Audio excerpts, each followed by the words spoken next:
Hello students, कैसे हैं आप सब। मैं उम्मीद करता हूं आप सब खैरियत से होंगे। आज की इस वीडियो में वेलकम। हम पढ़ रहे हैं रेशो एनालिसिस, जिसका लास्ट वीडियो में हमने एक डिटेल कंसेप्ट देखा था कि रेशो एनालिसिस क्या होता है। आज हम देखेंगे इस वीडियो में फाइनेंशियल रेशोज या अकाउंटिंग रेशोज क्या होती हैं। हमने रेशोज को डिस्कस करना है। तो ये रेशोज जो हैं इनको अकाउंटिंग रेशोज भी कहा जाता है और फाइनेंशियल रेशोज भी कहा जाता है। कुछ बुक्स में आपको फाइनेंशियल रेशोज के नाम से मिलेंगे और कुछ बुक्स में ये अकाउंटिंग रेशोज के नाम से मिलेंगे। अगर आपने मेरी पहले वाली वीडियो नहीं देखी तो मैं आपसे रिक्वेस्ट करता हूं कि आप काइंडली पहले वाली वीडियो देखें, उसके बाद आप इस वीडियो पर आएं जिसमें रेशो एनालिसिस का एक बेसिक कंसेप्ट बताया कि रेशो एनालिसिस होता क्या है। इस वीडियो में हम रेशो एनालिसिस करना सीखेंगे, बल्कि रेशोज के बारे में सीखेंगे कि कितनी तरह की रेशोज होती हैं। There are four main accounting ratios. ज्यादातर बुक्स में अकाउंटिंग रेशोज की चार कैटेगरीज या चार टाइप्स बनाई गई हैं, जो कि हैं liquidity ratios, profitability ratios, performance और सॉल्वेंसी रेशोज। अगर आपको याद हो, यहाँ पे मैं आपके पास स्क्रीनशॉट भी शेयर कर दूंगा कि हमने ये देखा था कि कंपनी को अंडरस्टैंड करना होता है हमने रेशोज की मदद से, और अंडरस्टैंडिंग में हमने कंपनी की लिक्विडिटी, प्रॉफिटेबिलिटी, परफॉर्मेंस और सॉल्वेंसी को देखना होता है।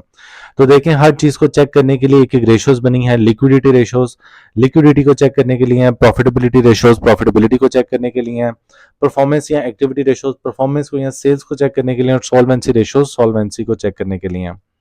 These ratios are used to understand the company's liquidity, profitability, performance and solvency with the help of their published financial statement। जैसा कि लास्ट वीडियो में हमने डिस्कस किया था कि कंपनी को हमने समझना होता है, कंपनी की इन चार चीजों को समझना होता है और कंपनी की ही दी गई फाइनेंशियल स्टेटमेंट्स की मदद से समझना होता है। ठीक है, तो ये चार रेशोज हमने चार कैटेगरीज बनाई हैं। हर रेशो की मदद से हम कंपनी के बारे में थोड़ा थोड़ा समझते रहेंगे।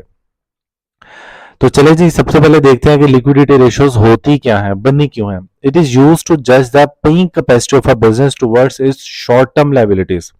बेसिकली लिक्विडिटी रेशियोज बनी है ये चेक करने के लिए कि कंपनी अपनी शॉर्ट टर्म लायबिलिटीज पे कर सकती है या नहीं कर सकती। ठीक है, it helps with the evaluation of a company's ability to satisfy its short term commitments.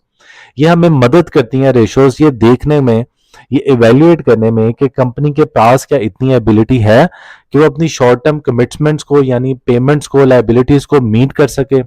With in a year जो उसकी पेमेंट्स हैं उसको पे कर सकती है या नहीं कर सकती। ये हमें लिक्विडिटी रेशियोज की मदद से अंडरस्टैंड कर सकते हैं। Normally higher the liquidity ratios better. आमतौर पे कंपनी की जिसकी लिक्विडिटी रेशियोज हायर हो वो बेटर होती है, उसकी कैश पोजीशन अच्छी होती है। बट इट शुड बी जज according to the industry average and competitor position. लेकिन हमेशा रेशियोज को हम हमेशा इंडस्ट्री के मुताबिक जज किया करेंगे और कंपेटिटर्स के मुताबिक जज किया करेंगे। जैसे फर्टिलाइजर्स कंपनी की लिक्विडिटी रेशियोज डिफरेंट हो सकती हैं, ऑटोमोबाइल्स की इंडस्ट्री की लिक्विडिटी रेशियोज जरा डिफरेंट हो सकती हैं, डिपार्टमेंटल स्टोर्स की डिफरेंट हो सकती हैं, और जो एयरलाइंस हैं कंपनीज उनकी डिफरेंट हो सकती हैं।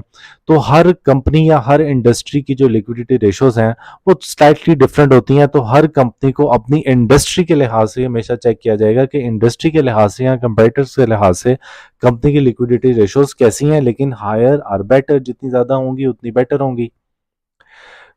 कॉमनली यूज जो लिक्विडिटी रेशियोज होती हैं वो ये चार हैं। आपने इन चारों के नाम याद कर लेने हैं। आने वाली वीडियोस में हम one by one her ratio को निकालना, उसको एवेल्युएट करना और हर रेशो हमें क्या बताती है वो वन बाय वन सीखेंगे। तो लिक्विडिटी रेशियोज बेसिकली चार हैं। करंट रेशो, क्विक रेशो जिसे एसेट टर्न्स रेशो या लिक्विड रेशो भी कहा जाता है, सुपर क्विक रेशो या एब्सोल्यूट लिक्विड रेशो, और फोर्थ है नेट वर्किंग कैपिटल। तो ये चार रेशोज हैं लिक्विडिटी रेशोज। सेकंड रेशो पे आते हैं प्रॉफिटेबिलिटी रेशो। जैसे नाम से ही जाहिर है ये रेशो किसी भी कंपनी की प्रॉफिटेबिलिटी को यानी मुनाफा कमाने की सलाहियत को जज करने के लिए होती है।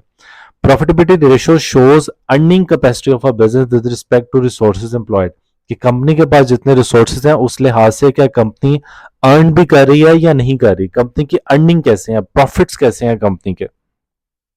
ये भी हर रेशो बेटर होती हैं। लेकिन आप हर रेशो में लाइन देखेंगे कि हर हमेशा हम रेशोज को इंडस्ट्री के लिहाज से और कंपेटिटर के लिहाज से ही जज किया करेंगे।